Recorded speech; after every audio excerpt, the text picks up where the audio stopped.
We're going to take a pause here because Speaker Johnson is speaking on the Hill. We're going to go to that, and then we'll get to you after. They gave us the rationale for what was done, and I was very satisfied with the briefing. It follows up on the original Gang of Eight briefing that we had more than a week ago, several days before the Operation Epic Fury began. I was satisfied at that time. I had, as I can speak for myself, as the leader of the legislative branch, the Speaker of the House, I had multiple follow-ups with the Secretary of State. I spoke with the President about it multiple times, and that was in advance of the operation, and we knew what was happening. I think there are two critical points that I just want to emphasize: the non-classified summary. Welcome to Dr. John Podcast. So, what just happened? Mike Johnson went on national television and essentially told Trump's own base they were too unsophisticated to understand the Iran war, and they're not accepting it. The Republican Party is fracturing in real time, with the Speaker standing in the wreckage, talking down to the very voters Republicans need in a few months. The U.S. and Israel have launched strikes and a major military operation targeting Iran. U.S. officials have told NBC News that these strikes are significant and could last several days. The U.S. is calling the operation, quote, Epic Fury. Footage of Tehran's skyline showing plumes of smoke rising in the air on your screen right now. Officials tell NBC News that the U.S. is attacking from air and sea, and that includes with a large array of fighter jets targeting military and security targets in Iran. Let me take you inside what is actually happening, because the story being told in conservative media about unified support for Operation Epic Fury is a fiction. The numbers tell a very different story, and the political fallout is already beginning to reshape the landscape heading into the most consequential election cycle of this presidency. Here is the reality that no amount of spin can erase. Operation Epic Fury, the name the administration has given to these massive strikes against Iran, is being rejected by the American people in numbers that should terrify any political operative. 3 out of 4 Americans do not approve. That is not a close call. That is not a situation where the public is divided down the middle. That is 3/4 of the country saying, no, we do not want this. And it is not just Democrats, it is not just the usual anti-war voices on the left. A full quarter of Republicans, 1 out of every 4 people who voted for Donald Trump, who have been defending him against every attack, who have been fighting the culture wars and showing up at rallies and knocking on doors, are sitting there saying, this doesn't feel right. This is not what we signed up for. But Speaker Johnson is not listening. Instead of acknowledging the split in his own party, instead of taking these concerns seriously and engaging with them honestly, he got up and told his own voters they were wrong. He said there is a misconception that Operation Epic Fury is in any way a diversion from Republican demands for peace. He said it is the opposite.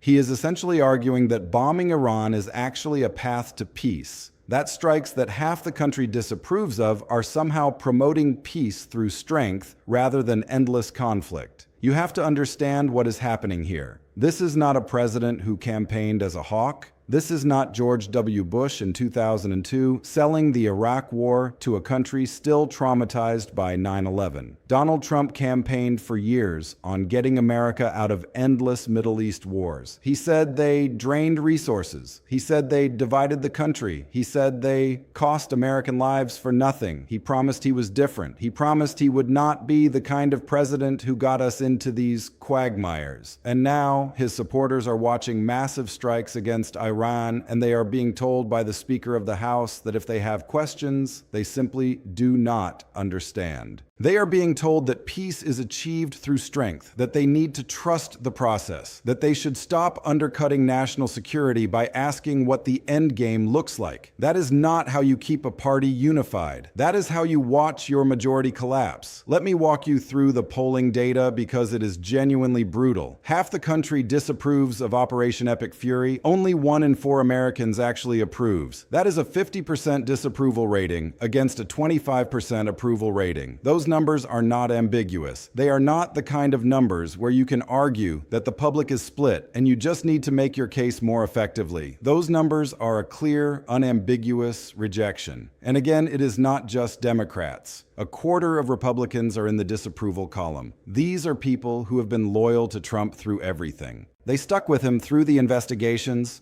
through the impeachments, through the legal battles, through everything the Democratic Party and the media threw at him. But on this specific issue, they are saying no. Think about what that means for the midterms. The Republican majority in the House is already narrow. It is not like they have a huge cushion. They do not have the luxury of alienating a quarter of their own voters. They need those people energized. They need them excited. They need them showing up at the polls, volunteering, talking to their neighbors, donating money, doing all the things that turn out the vote in a midterm election. Instead, Johnson is telling them they are too dumb to understand what peace looks like. He is telling them that their concerns are a misconception. He is lecturing them about why they are wrong instead of engaging with the substance of their concerns. And the people who feel that disrespect, who feel that their voices are not being heard, who feel that their own leadership thinks they are stupid, do not show up. They do not volunteer. They do not donate. They stay home. And when they stay home, seats flip. And when seats flip, majorities collapse. Now let me talk about what Johnson is actually doing, because the substance of his position matters as much as the politics. He is blocking congressional oversight of Operation Epic Fury. The War Powers Act exists for a reason. Congress is supposed to have oversight over military actions. The Constitution gives Congress the power to declare war, to approve military action, to hold the executive branch accountable.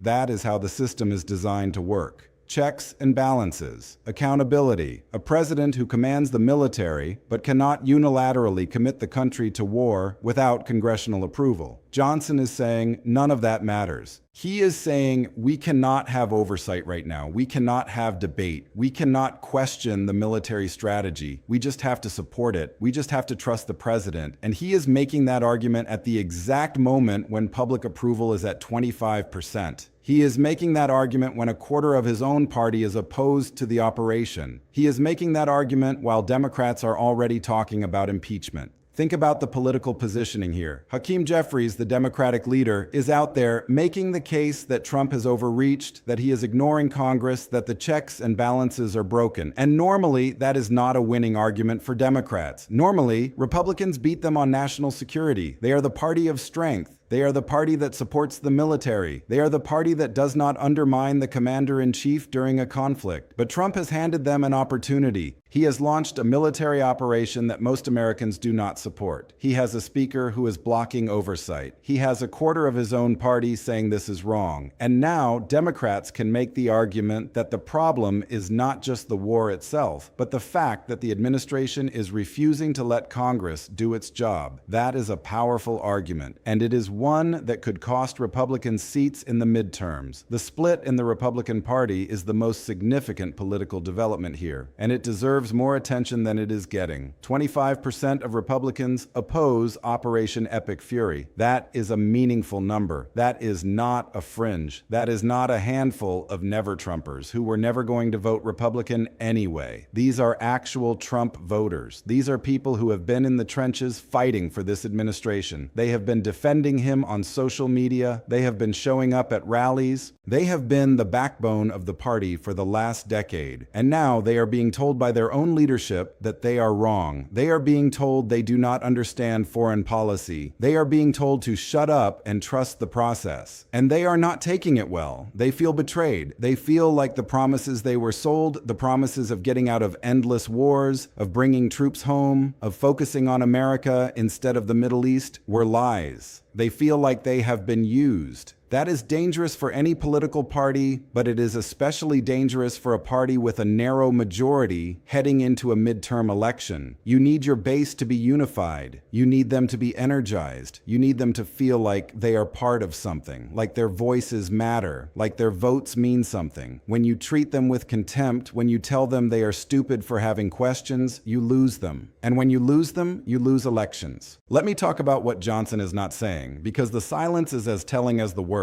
He is not explaining what the endgame is. He is not telling us what victory looks like. He is not laying out a clear exit strategy. He is not making the case for why this operation is different from all the other Middle East wars that Trump promised to end. Instead, he is hiding behind platitudes, peace through strength, national security, don't undercut the president. These are the same arguments that were used to justify the Iraq War. They are the same arguments that were used to justify Afghanistan. They are the same arguments that were used to justify every Middle East quagmire of the last 2 decades. And Americans have heard them before. They have seen where they lead. They have watched the trillions of dollars spent. The thousands of lives lost, the decades of conflict with no clear resolution, and they are tired of it. When Johnson tells them they just do not understand, they are not convinced. They are insulted. They have lived through these wars. They have lost family members. They have watched their tax dollars disappear into conflicts that never seem to end. They know what endless war looks like. They know what mission creep looks like. They know what happens when you start bombing a country without a clear plan for what comes next. And they are telling their leadership, no, we do not want this. But Johnson is not listening. He is not engaging. He is not making the case. He is just telling them they are wrong. And that is a choice. It is a choice that will have consequences in November. Now let me talk about the Democratic angle because it matters more than people realize. Jeffries is already talking about impeachment. And look, I know that sounds dramatic. I know that sounds like the kind of thing Democrats say to fire up their base. But here is the reality.